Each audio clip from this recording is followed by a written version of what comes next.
Saya mulai berpikir bahwa kenapa ya orang gereja-gereja hari ini masih sangat kental memakai simbol-simbol perjanjian lama, masih sangat kuat membawa perjanjian lama di dalam kehidupan mereka dengan tidak mencari atau tidak menyambut itu sebagai benang merah di dalam perjanjian baru. Kalau kita telaah, saudaraku, perjanjian lama itu lebih fokus kepada bagaimana manusia di zaman itu bertuhan untuk meloloskan hidup mereka dari segala hal yang berurusan dengan dunia ini. Jadi itu terbawa sampai hari-hari ini orang-orang Kristen, saudaraku, kalau boleh Anda telaah lebih dalam. Orang Kristen hari ini sedang mencari kenyamanan, sedang mencari keamanan, sedang mencari kemakmuran yang ideal, yaitu kenyamanan, keamanan, semuanya yang berdasarkan dengan kesenangan dunia. Sampai di satu titik saya pernah berkata, apa yang kau cari ketika engkau bertuhan, itu sebetulnya melukai Tuhan loh sebetulnya. Kita beragama, kita bertuhan, kita berorganisasi di sebuah gereja, kita melayani, tapi faktanya, saudaraku, kita sedang melukai Dia di dalam hari kita hidup melayani Tuhan dan kita bertuhan. Karena sejatinya apa yang kita kejar di dalam hari-hari hidup, selama kita bertuhan, selama kita berdoa, selama kita berpuasa, selama kita menengadah kepada Dia, sebetulnya kalau ditarik di rute ulang, ditarik alurnya ulang, sebetulnya hanya untuk kepentingan diri kita, bukan kepentingan Tuhan. Dan itu tidak jauh beda dengan cara bertuhannya umat-umat di perjanjian lama.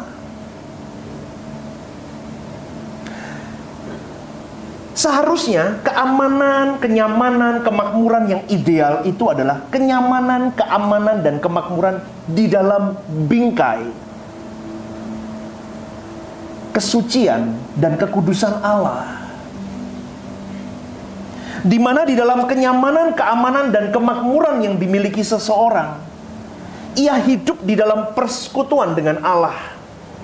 Dia hidup di dalam pengabdian kepada Allah. Dia hidup di dalam kekudusan dan kesucian Allah. Dan irama ini tidak mudah untuk terwujud di dalam hidup seseorang. Maka dari itu, Kemis kalau Bapak Ibu ada yang ikut di dalam pendalaman Alkitab, saudaraku, saya bisa ngomong begini, kenapa? Jujur, jarang sekali orang yang bisa memiliki kenyamanan, keamanan, kemakmuran di dalam Tuhan yang benar. Kenapa? Karena memang sudah rusak orang ini. Banyak orang di dunia, termasuk orang Kristen dan pendeta sekalipun, termasuk saya dulu, itu sudah rusak, saudara. Rusak dengan konsep-konsep dunia yang memang hari-hari ini juga gereja masih membawa konsep-konsep perjanjian lama. Sampai akhirnya tujuan dari kita bertuhan itu blur dan tidak jelas. Maka kalau Kamis kemarin saya ngomong begini, saya mencoba meditasi atau duduk dekat kaki Tuhan lebih dalam untuk mengurai kehidupan saya pribadi, kerohanian, pola berpikir, pola berperasaan, pola bertindak. Meskipun tidak gampang, saudaraku, ego yang harus dimatikan, harga diri, ini masih campur aduk dalam hidup kekristenan. Seharusnya ini yang harus menjadi PR kita menjadi orang percaya, supaya kita bisa memiliki kenyamanan, keamanan, kemakmuran, damai sejahtera di dalam bingkai Allah. Coba kalau dari poin-poin yang saya katakan ini, pikiran kita, perasaan kita, kehendak kita, harga diri masih ada, ego masih ada, daging masih ada, kesucian Allah itu tidak akan pernah kita capai, saudaraku. Akhirnya di dalam perenungan saya kepada Tuhan, saya mulai merestart, mencoba mencari apa yang salah. Dan akhirnya ketemu, saudaraku. Sebetulnya adalah peperanganmu dan peperanganku adalah diri kita sendiri. Makanya jangan menghakimi orang kalau engkau tidak tahu perjuangan orang itu. Saya selalu ngomong, kalau ada fakta problematika, ya, saya selalu ngomong, begini. Saya tidak mau untuk mematikan orang itu, tidak. Tetapi saya mau mengajarkan bahwa aku berjuang di dalam perjuangan battleku itu untuk aku bisa menghidupkan kesucian di dalam Tuhan. Kalau aku tidak suci, tak lawan balik itu orang. Saya nggak takut dengan siapapun. Tapi saya lakukan itu bukan mau mematikan orang, tapi saya mau berkata bahwa aku lakukan, kamu juga harus bisa lakuin. Di dalam konteks itu, saudaraku, ketika kita bisa menyelesaikan, menyayat daging kita tiap hari, tiap saat, kita merirot ulang, itu baru dikatakan kita bisa sepikiran dan seperasaan dengan Allah. Mengampuni, oh iya mengampuni. Meskipun stage-mu belum seperti Tuhan Yesus, belum seperti Dia, tidak apa-apa. Tapi konsepmu kau sudah dapat, kau bertahap belajar. Kadang saya masih kecolongan loh. Saya kadang cerita soal hal yang menyakitkan saya. Orang kalau cerita kelihatan masih ada apinya apa enggak? Ngerti nggak, saudaraku? Ketika ngomong masih, itu berarti masih. Saya pun kadang, oh ya ampuni aku Tuhan. Jujur saudaraku, jarang orang berani masuk di dalam bingkai kesucian dan kekudusan Allah. Karena pada umumnya kenyamanan, keamanan, dan kemakmuran diukur oleh orang itu apa yang memuaskan dagingnya. Kalau aku mau marah, ya marah aja. Aku harus menunjukkan ekspresiku. Dunia kan mengajarkan itu. Kalau aku mau menikmati materi dunia, aku nikmati dong. Semakin banyak materi yang kumiliki, semakin aku berkualitas hidupku. Maka jangan bingung kalau hari ini banyak orang berusaha untuk memiliki sebanyak-banyaknya yang orang lain juga miliki. Dunia kita ini adalah dunia yang sudah terkutuk dan terhukum, saudaraku. Jadi ketika kita masuk di dalam perjanjian baru, di mana Allah menyediakan kerajaannya, dan kerajaan Allah itu bukan soal makan dan minum, tetapi kebenaran, the truth, tentang damai sejahtera, tentang sukacita oleh Roh Kudus, maka kita harus masuk di dalam kerajaan Allah itu. Engkau dan saya hari ini harus masuk di dalam kebenaran, damai sejahtera, sukacita yang dari Roh Kudus.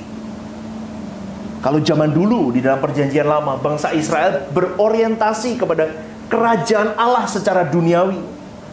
Tetapi umat perjanjian baru, engkau dan saya, tidak lagi dituntun oleh hukum. Tetapi hidupmu dan hidupku hari ini tidak terpenjara dengan itu semua. Kita terpenjara oleh Roh Kudus. Supaya engkau dan saya hidup di dalam tuntunan Roh Kudus untuk kita bisa berpikir bagaimana Allah berpikir, berperasaan bagaimana Allah berperasaan, di mana Tuhan Yesus menjadi hukumnya, saudaraku. Ini tidak gampang. Coba Anda telaah jujur, nuranimu kan ada kan?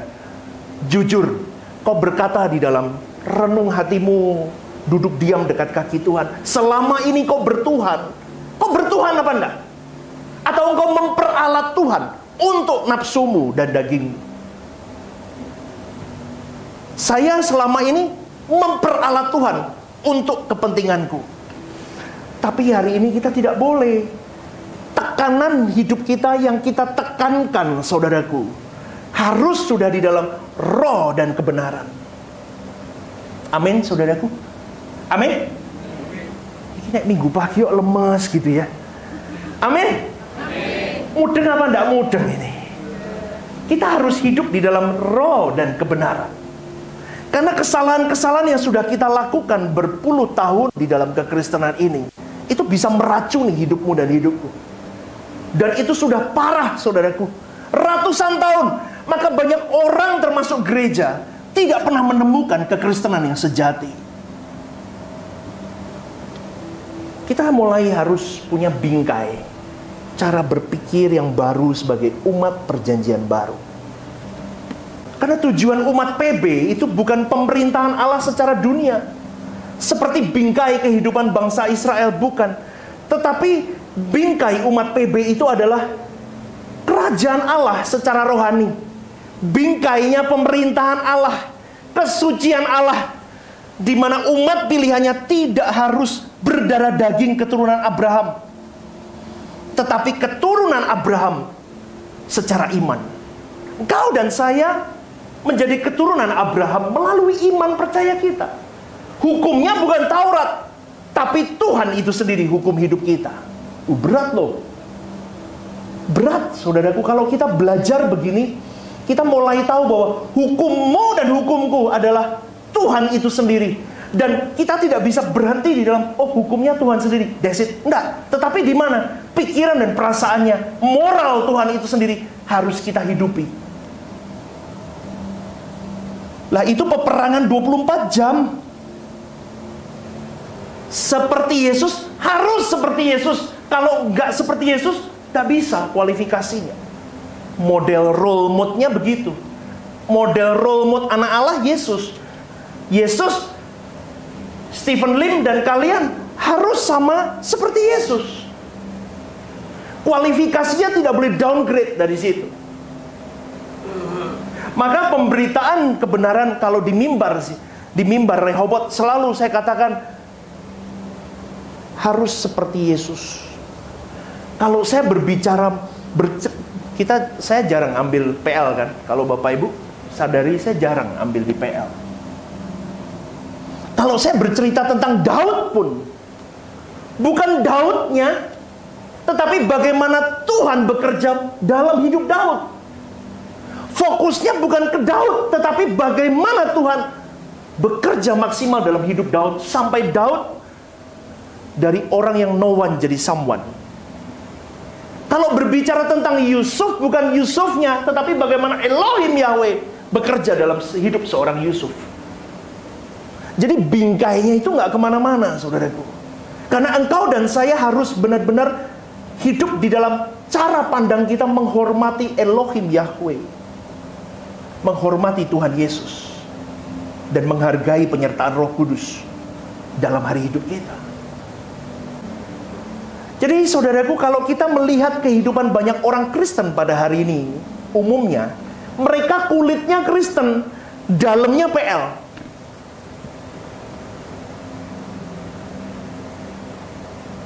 Wah, ini saya ngomong begini nanti di YouTube bisa diserang, biarin.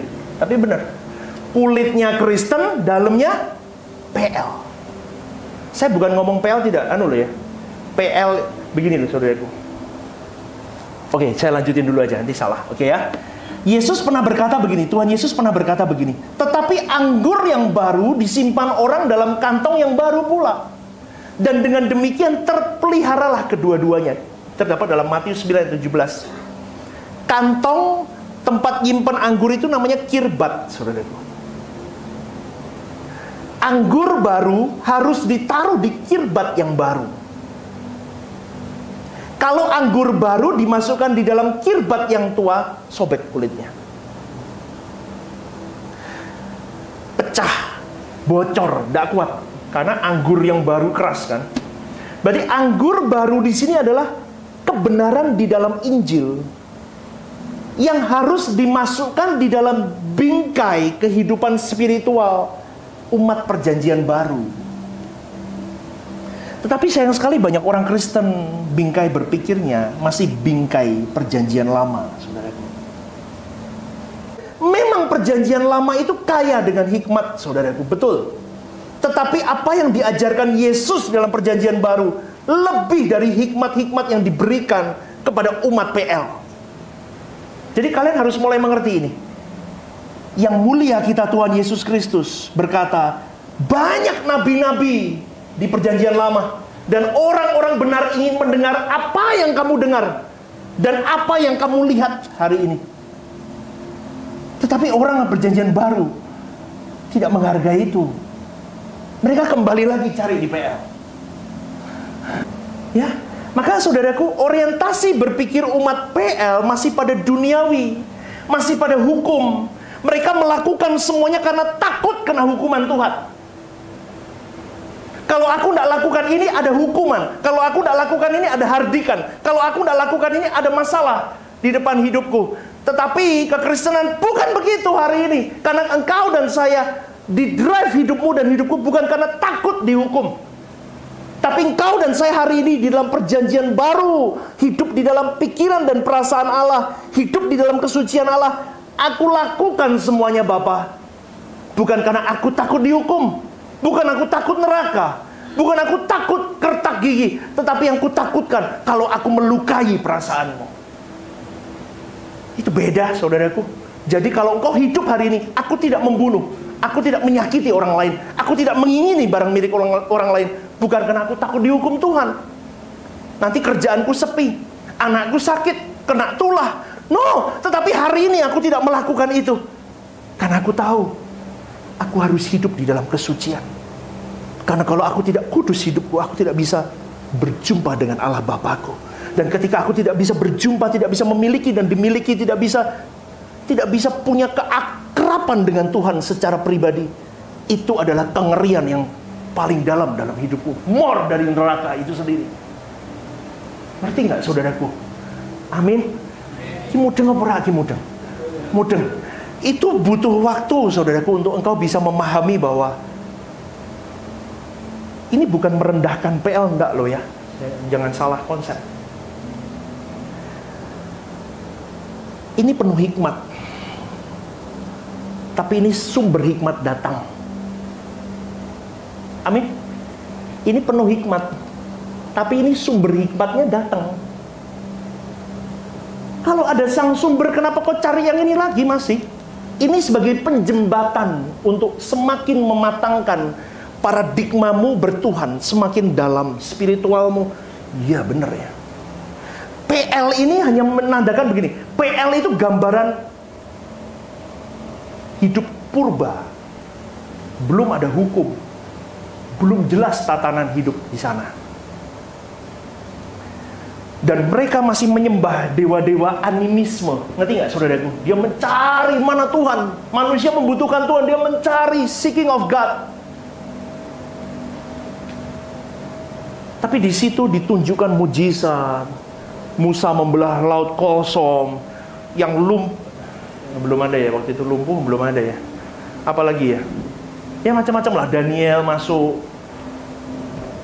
masuk di kandang singa.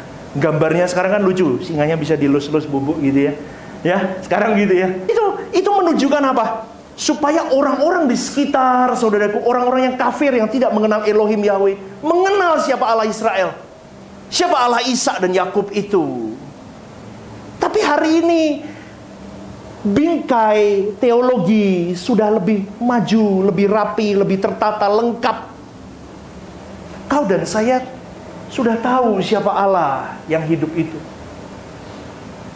Sekarang bagaimana kita bisa berkenan di hadapan Allah yang hidup itu? Beda, saudaraku. Maka kalau saudaraku dengar baik-baik, di dalam PL masih duniawi, hukum Taurat, bingkai berpikirnya, maka boleh saya katakan begini, orang Yahudi disebut menyangkal Allah kalau mereka menyembah Allah lain dan tidak mengikuti Taurat. Tapi orang Kristen hari ini boleh saya katakan menyangkal Yesus ketika dia tidak mengikuti jejak Yesus. Maka hari ini saya beri tema kekristenan yang menyangkal Yesus. Dan itu banyak terjadi di dalam kehidupan orang Kristen hari ini. Dulu kita berpikir kalau menyangkal Yesus ketika kita keluar dari gereja dan pindah agama. Betul nggak, saudaraku? Tapi menyangkal Yesus, dengar baik-baik. Ketika engkau tidak mengenakan hidup Yesus dalam hidupmu, ketika engkau mengenakan gaya hidup anak dunia, engkau sedang menyangkal Yesus. Ini yang dimaksud dengan dibenarkan oleh iman, yang berarti harus diperbarui, dan kau harus hidup di dalam penurutan terhadap kehendak Allah, mau tidak mau. Dengar baik-baik, saudaraku, kekristenanmu dan kekristenanku harus sejati, dan kesejatian itu dimulai dari hidup suci, hidup intim, hidup takut akan Tuhan, hidup benar-benar berjuang mengikuti bagaimana Yesus itu hidup. Di situ baru engkau bisa dikatakan, aku sedang menyangkal dunia ini, dan aku mau mengiring dia. Kristen hari ini tidak banyak yang mengiring Yesus. Maka dari awal saya tadi ngomong, banyak orang Kristen yang kulitnya Kristen, dalamnya orang perjanjian lama. Artinya apa? Dia hidup di dalam ketakutan akan hukum Tuhan. Dia hidup takut diganjar Tuhan. Karena Allah di dalam perjanjian lama digambarkan begitu kejamnya.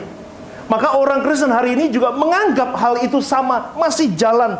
Sampai kalau bisnisku sepi, kenapa ya? Oh, aku lupa ngasih persembahan. Besok minggu datang ke gereja, masukin persembahan sebanyak mungkin untuk menyuap Tuhan supaya pekerjaannya lancar. Apalagi ya? Oh, aku kurang berbuat baik. Dia bungkus nasi sebanyak mungkin, dia pergi ke jalan dibagi nasi. Semakin banyak ditabur, semakin berkat itu masuk. Kembalinya ke siapa? Itu kekristenan hari ini. Mereka berjuang untuk meloloskan diri mereka dari kesulitan dunia. Intinya supaya dia dapat nyaman, damai, tentram, sukacita di dalam hidup di dunia ini. Maka saya bersyukur diingatkan oleh Tuhan bahwa ketika gereja mula-mula, di zaman ada penganiayaan yang begitu dahsyat mengiring Yesus. Bahkan orang yang berani mengikut Yesus hari itu dianiaya sampai mati. Itu loh saudaraku, itu baru kondisi itu membuat mereka benar-benar menerapkan dibenarkan oleh iman. Dia berani, kalau bahasa Jawa nih, aku wani totonan nyowo untuk Tuhanku. Secara konsekuen dan secara konsisten. Hari ini enggak. Kalau hari ini simple aja. Oke, kita belajar kebenaran. Kita hidupi apa yang menjadi pikiran dan perasaan Tuhan. Egomu enggak boleh main. Simpelnya begitu. Kalau hari ini kau merasa harga dirimu dicoreng, kau dirusak, kau di sebelah mata sama orang, Tuhan kasih kita kehendak bebas kok, betul nggak? Benar nggak? Kita angkat kaki kita kebaskan, kita tinggalkan tempat itu, bisa banget. Itu sombongnya kita. Tapi kalau kita sudah bertuhan dengan benar, ketika aku berangkat, aku dengan marahku kebaskan, tinggal. Itu kebenaran nggak? Kau sedang melayani siapa?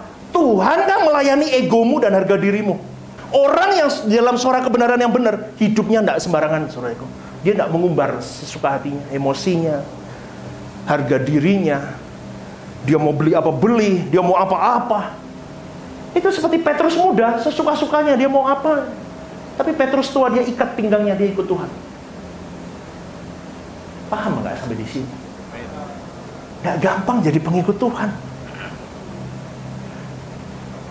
Bagaimana temperamenmu? Bagaimana perilakumu? Bagaimana karaktermu? Bisa jadi contoh hidup nggak? Ini semua, saudaraku, itulah kekristenan yang sejati. Karena kalau hari ini engkau tidak hidup mengiring, mengikut Yesus, engkau sedang menyangkal Yesus di dalam keberagamaanmu. Maka dari itu, tidak usah ke gereja kalau masih begitu. Arogansi. Tidak. Merasa paling hebat, merasa paling kaya, merasa paling pandai. Bukan, saudaraku. Itu semua bukan yang Tuhan mau. Tetapi orang yang merasa paling bodoh, merasa orang yang paling tidak berkenan di hadapan Tuhan, itu yang diperhitungkan oleh Tuhan. Semakin hari semakin menangisi dirinya, kenapa aku masih di titik itu? Amin, saudaraku. Amin. Kita hidup punya bingkai perjanjian baru. Hidup mengiring Tuhan yang hidup.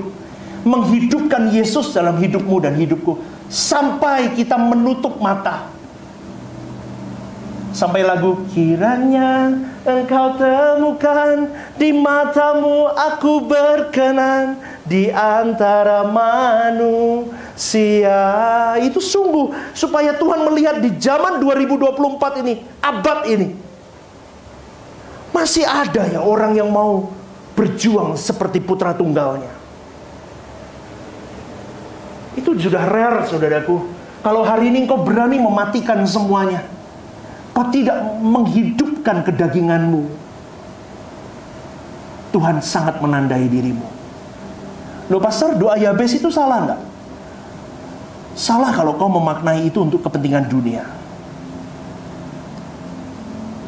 Semuanya bisa salah, saudaraku. Semua lagu pun bisa salah kalau engkau matrek memang. Makanya segala hal, saudaraku, harus kau kaji untuk kepentingan Tuhan. Doa Yabes lagu gimana? Kiranya engkau memberkati aku berlimpah-limpah. Kalau orang matrek berkat ini pasti duit. Amin. Amin. Kalau kita enggak, berkat kita apa? Berkat penyertaan, berkat hikmat, berkat tuntunan. Supaya kita semakin mengerti apa yang Tuhan mau dalam hidup kita. Tergantung kok, saudaraku. Itu semua tergantung bagaimana kita memandang, menempatkan Tuhan di posisinya atau tidak, menempatkan dirimu di posisimu atau tidak. Maka tidak heran kalau hari ini kau bisa berkata, aku sudah Kristen puluhan tahun, tapi aku tidak pernah menemui Tuhan. Ibadah 2 nanti akan saya bahas bagaimana kita bisa menemukan Tuhan dalam hari-hari hidup kita. Amin. Saya undang bagi berdiri, saudaraku.